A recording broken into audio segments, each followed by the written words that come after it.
نبی محترم صلی اللہ علیہ وآلہ وسلم نے فرمایا، حدیث سنن ترمذی دے اندر، نسائی دے اندر، مسند احمد دے اندر، صحیح الجامعہ دے اندر، سنن ابن ماجہ دے اندر، صحیح البخاری دے اندر، ایدہ نمبر 1325 ہے،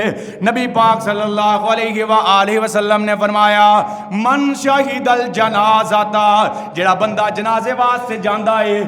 جنازہ ادا کرنے واسطے او دی نیت اللہ اجر و ثواب عطا فرما، کسے تے احسان کوئی نہیں، حتی یصلی فلہ قیرات، جڑا بندہ نماز جنازہ ادا کر لیندا ہے، آپ نے فرمایا او دے واسطے ایک قیرات اجر ہے، اور فرمایا ومن شہید حتی تدفنا، جڑا بندہ جنازے دے اندر حاضر ہویا ہے حتیٰ کہ انہیں نماز جنازہ بھی ادا کی دی ہے، میت نو قبر دے اندر رکھوا کے مٹی ڈال کے واپس آ گیا، دفن کر کے واپس آندا ہے، کان لہو قیراتان،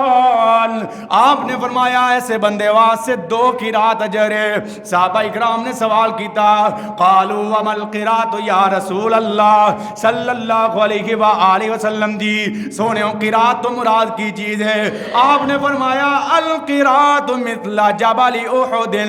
جڑا بندہ جنازے دے نال شامل ہوئے گا، نماز پڑھے گا، احد پہاڑ دے برابر انہوں ثواب عطا فرما دے گا اللہ۔ جڑا دفن کر کے جائے گا